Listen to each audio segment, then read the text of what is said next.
Мала лекција од историјата на ВМРО, пошто нели откочени, се извинувам, од Кичево 95-та, ВМРО си го презеде на себе континуитетот од историското ВМРО.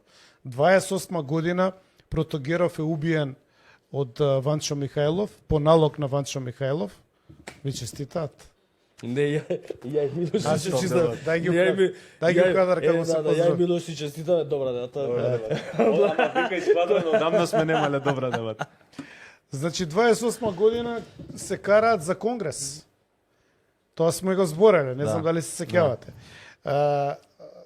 Идејата е на Протогеров, окружните комитети и окрузите да направат мини конгреси за да определат делегати. Ванчо Михајлов сваќа дека со демократски избор, ако така се бираат по окрузи, дека Протогеров ќе победи и го убива. Да. И тоа е темното петно кое што ние го преземавме 95-та у Кичево. За кое што не збориме и најголем дел од ВМРО-чињата или ДПН-чињата не ни знаат историски. Они само века континуитет, бе, ние сме од античка Македонија до сега ВМРО.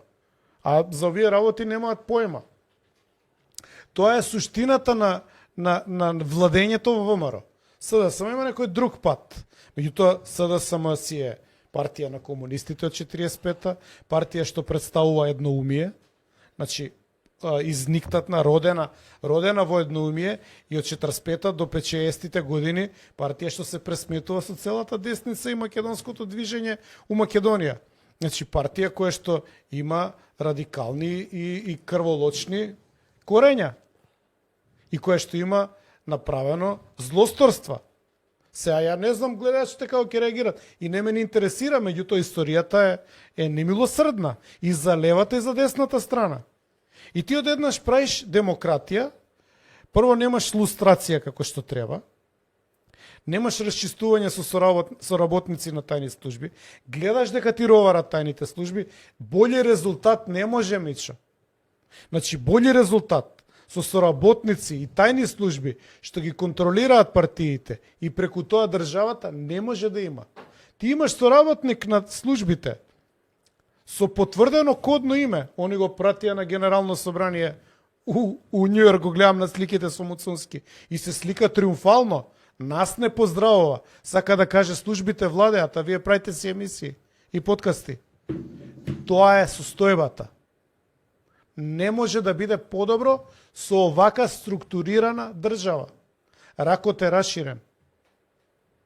Нема начин како да биде подобро.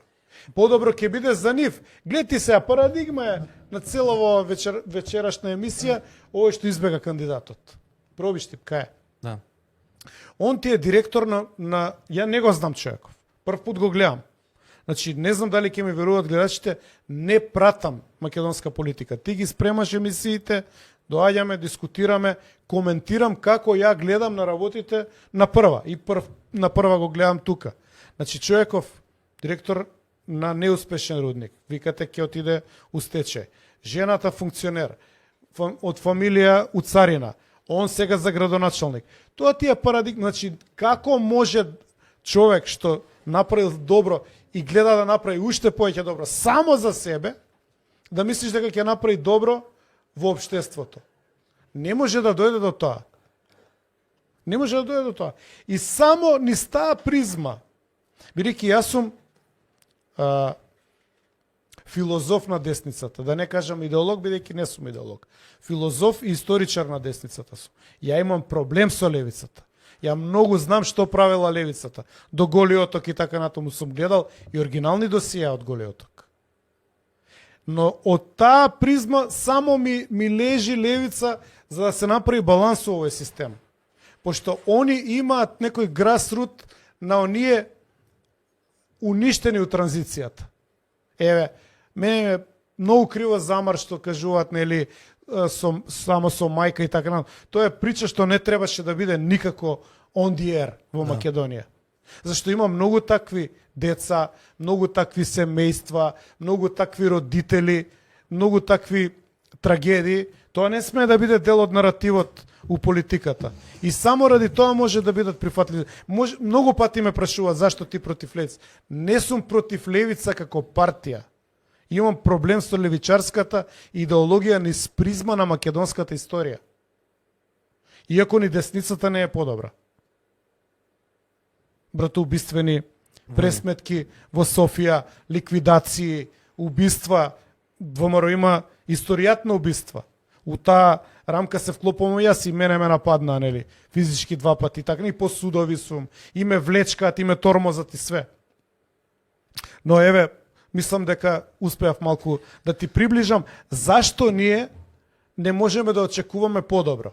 Од озгора на све ова, кога ќе ставиш дека има корумпиран закон за политички партии и финансирање на политички партии, и изборниот модел кој што го фрагментира расположението на гласачите, ја ти гарантирам дека не може да се сменат работите на подобро. Јас само ше нешто сакам да додам на